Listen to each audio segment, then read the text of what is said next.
Hello students, आप सभी कैसे हैं। आप सबका मेरी इकोनॉमिक्स क्लासेस में वेलकम है। जो आज का एमसीक्यूज है वो चैप्टर नंबर 5 जो हमारा है मांग की लोच, इंग्लिश में इसको कहते हैं इलास्टिसिटी ऑफ डिमांड रहेगा। ये हमारी 12th क्लास की जो बुक है माइक्रो इकोनॉमिक्स उसका चैप्टर है। इससे पहले जो मैंने वीडियो बनाई थी थ्योरी ऑफ डिमांड की, तो उसमें 1% मैंने आप लोगों के लिए छोड़ा था। तो प्रश्न ये था कि मांग में वृद्धि का कारण क्या है, तो उसके 4 ऑप्शंस दिए गए थे।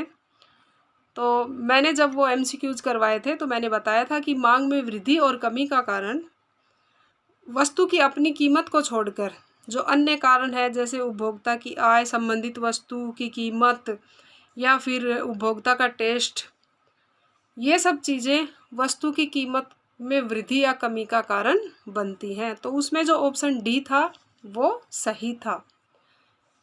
चैनल को सब्सक्राइब ज़रूर करें और लाइक भी करें। इसके साथ ही हम आगे बढ़ते हैं। जो आज का जो हमारा जो चैप्टर है उसमें 20 एमसीक्यूज रहेंगे। पहले की तरह एक एमसीक्यूज मैं आप लोगों के लिए रखूँगी जो कि आपको सोल्व करना है। चलिए बिना देरी किए आगे बढ़ते हैं। तो जो सबसे पहले हमारा प्रश्न है वो ये है कि एक आयताकार अतिपरवलय यानी कि इंग्लिश में बोलेंगे रेक्टेंगुलर हाइपरबोला मांग वक्र के सभी बिंदुओं पर मांग की लोच होती है। तो जो हमारा रेक्टेंगुलर हाइपरबोला मांग वक्र होता है उसमें जो मांग की लोच होती है वो हमारी होती है इकाई के बराबर। तो ये एक कैसा केस है, हमारा स्पेशल केस होता है। यहाँ पे हमारी मांग की लोच है इस मांग वक्र पे कैसी होती है, इकाई के बराबर। तो ऑप्शन ए हमारा सही रहेगा। जब मांग वक्र ओ एक्स अक्ष के समानांतर होता है तब मांग की लोच कैसी होती है। तो स्टूडेंट्स, जब भी कोई इस तरीके का प्रश्न आए तो उसको पहले ड्रॉ करके देख लें तो वो इजी रहेगा। तो इसने कहा है कि मांग वक्र हमारा किसके समानांतर, ओ एक्स के। ये हमारा ओ एक्स एक्सिस है और ये ओ वाई एक्सिस है। तो इसके अगर समानांतर हमारा मांग वक्र है तो हमारी मांग की लोच कैसी रहेगी, इलास्टिसिटी ऑफ डिमांड रहेगी इन्फिनिटी या अनंत। तो उसको बोलेंगे अनंत। तो इसमें ऑप्शन डी हमारा ठीक रहेगा, सही है। नेक्स्ट प्रश्न की तरफ मूव करते हैं। एक सीधी रेखा मांग वक्र के मध्य बिंदु पर कीमत की लोच होती है। तो ये जो हमारी कीमत लोच है तो इसमें मैं फिर ड्रॉ करके समझाती हूँ कि जो हमारा जिसको हम बोलते हैं कि जो ग्राफिक विधि के द्वारा जिसके द्वारा हम मांग की कीमत लोच निकालते हैं तो वो इस तरीके से बनेगा कि हम एक पहले सीधी रेखा ड्रॉ करें। यहाँ पे क्वांटिटी लेते हैं हम और यहाँ पे प्राइस। तो यहाँ पे जो हमारा डीडी मांग वक्र है तो इसमें पूछा गया है कि इसका जो मिड पॉइंट है, मध्य बिंदु है, तो मिड पॉइंट यहाँ रहेगा। और जब हम इसकी मांग की लोच निकालते हैं तो lower segment upon upper segment. तो इसमें जो हमारी मांग की लोच निकल के आएगी मिड पॉइंट की, तो वो इलास्टिसिटी ऑफ डिमांड क्या रहेगी, 1 इक्वल टू 1 रहेगी। चलिए नेक्स्ट प्रश्न की तरफ मूव करते हैं। जब कीमत में प्रतिशत परिवर्तन की तुलना में मांग में कम प्रतिशत परिवर्तन होता है तो मांग की लोच होगी। मतलब कीमत में ज़्यादा परिवर्तन हुआ और मांग में कम परिवर्तन हुआ तो इस तरीके की लोच को कैसा बोला जाएगा, इकाई से कम। नेक्स्ट प्रश्न को देखते हैं। जब मांग में प्रतिशत परिवर्तन कीमत में हुए प्रतिशत परिवर्तन की तुलना में अधिक होता है तो वस्तु की मांग होगी। तो वस्तु की मांग कैसी होगी। तो स्टूडेंट्स, ये प्रश्न आपके लिए है, आप ये सोल्व करके मेरे पास भेजेंगे। नेक्स्ट प्रश्न की तरफ मूव करते हैं कि जब मांग वक्र ओ वाई अक्ष के समानांतर होता है, तो ओ वाई अक्ष के समानांतर रहेगा तो मांग की लोच कैसी रहेगी, यह मैं आपको फिर ड्रॉ करके समझाती हूँ। कि मान लो ये हमारा ओ एक्स एक्सिस है और ये वाई एक्सिस है। तो इसने कहा है ओ वाई अक्ष के समानांतर, तो ऐसा रहेगा हमारा मांग वक्र डी डी। तो इसके जब समानांतर रहता है इसको हम बोलते हैं वर्टिकल, इंग्लिश में बोलेंगे वर्टिकल। तो ये हमारा जो इलास्टिसिटी ऑफ डिमांड इस पे रहती है इक्वल टू 0, शून्य। तो यहाँ पे क्या रहेगा, हमारा ऑप्शन बी ठीक रहेगा। नेक्स्ट पेज की तरफ मूव करते हैं।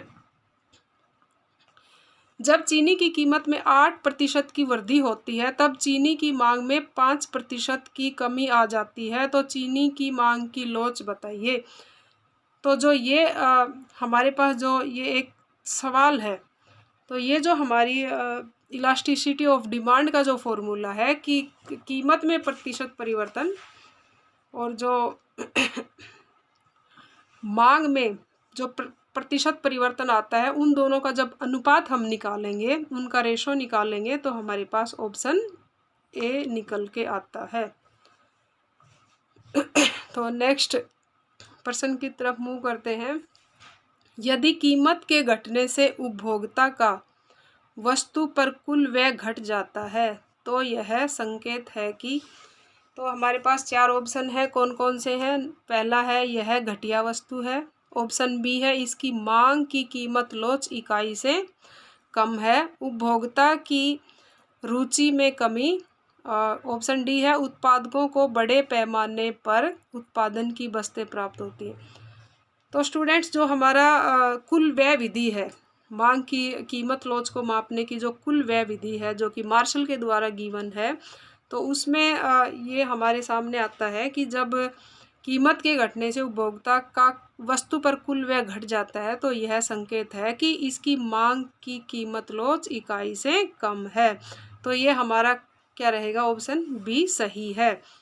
नेक्स्ट मूव करते हैं। ये एक न्यूमेरिकल सवाल है कि जब वस्तु की कीमत में ₹8 प्रति इकाई से घटकर 6 प्रति इकाई हो जाती है और मांग बढ़कर 200 से 250 हो जाए तो प्रतिशत विधि द्वारा मांग की लोच होगी। तो हमारी जो प्रतिशत विधि है मैं तुम्हें बताती हूँ, इलास्टिसिटी ऑफ डिमांड, तो P/Q इंटू में ये माइनस रहेगा यहाँ पे, change into Q/ change into P। जब इस फॉर्मूले में हम ये पुट करेंगे तो हमारा निकल के आएगा, ये वाला जो फॉर्मूला है इसमें हम ये पुट करेंगे तो हमारा निकल के आएगा इलास्टिसिटी ऑफ डिमांड रहेगी इक्वल टू 1। नेक्स्ट प्रश्न की तरफ मूव करते हैं कि मांग की कीमत लोच की कितनी श्रेणियां होती हैं। तो हमारी मांग की कीमत लोच है, उसकी श्रेणियां होती हैं 5। नेक्स्ट प्रश्न है बिंदु विधि द्वारा मांग की स्टूडेंट्स, जो अब मैं जो ये प्रश्न आपके सामने आएंगे ये 1 वर्ड वाले रहेंगे या एक सेंटेंस वाले रहेंगे, मतलब ये ऑप्शंस वाले अब नहीं हैं, तो ये भी काफ़ी इम्पोर्टेंट है। तो है बिंदु विधि द्वारा मांग की लोच मापने का सूत्र क्या है। तो ये सूत्र रहेगा कि मांग वक्र का निचला भाग और मांग वक्र का ऊपरी भाग, तो इससे क्या निकल के आएगी, मांग की लोच। चलो नेक्स्ट पेज पे मूव करते हैं।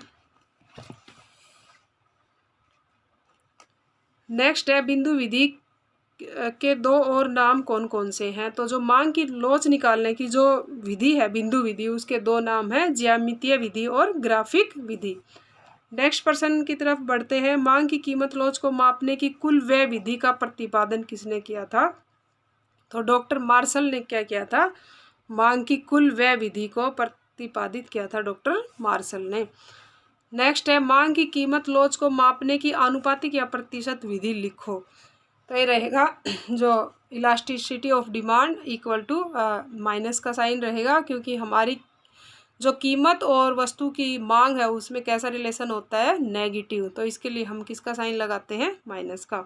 तो ऊपर रहेगा मांग में आनुपातिक या प्रतिशत परिवर्तन अपॉन कीमत में आनुपातिक या प्रतिशत परिवर्तन। नेक्स्ट है प्रश्न नंबर 15 है मांग की लोच सदैव किस प्रकार के परिवर्तन को मापती है। तो किस प्रकार के परिवर्तन को मापती है, प्रतिशत परिवर्तन को मापती है। नेक्स्ट 16 की तरफ बढ़ते हैं। समय अवधि जितनी अधिक होगी मांग की लोच उतनी ही अधिक लोचदार होगी। ये सही है या गलत। तो ये सही है, क्योंकि ज़्यादा समय अवधि में हम वस्तु की अधिक सप्लाई कर सकते हैं। नेक्स्ट जो है, स्थानापन्न वस्तुओं की मांग की लोच कैसी होती है? तो होती है लोचदार, क्योंकि एक वस्तु जब महंगी हो जाती है तो उसकी जगह दूसरी वस्तु उपलब्ध होती है। नेक्स्ट, आवश्यक वस्तुओं की मांग की लोच कैसी होती है? तो आवश्यक वस्तुएं हैं, तो अगर आवश्यक वस्तुओं की कीमत कम हो जाती है तो उसका मतलब ये नहीं है कि हम या तो बहुत ज़्यादा उनकी डिमांड करना शुरू कर देंगे। तो जो आवश्यक वस्तुएं हैं उनकी मांग कैसी होती है? कम लोचदार। तो मांग की कीमत लोच को मापने की कितनी विधि है? तो हमारे पास मांग की कीमत को लोच को मापने की विधि है, 3 विधियां हैं। तो नेक्स्ट है, क्या रेक्टेंगुलर हाइपरबोला मांग वक्र के अंदर बनाए गए सभी आयतों का क्षेत्रफल बराबर होता है? तो हाँ, बिल्कुल होता है। जो जो आयत बन के आते हैं, जो पॉइंट्स ड्रॉ करने के बाद में, तो उनका जो क्षेत्रफल होता है वो क्या होता है? बराबर होता है। और वहाँ पे जो हमारा जो रेक्टेंगुलर हाइपरबोला मांग वक्र है, वहाँ पे इलास्टिसिटी ऑफ डिमांड उसके हर पॉइंट पे बराबर होती है। तो ये था हमारा आज का chapter. Thank you for watching video.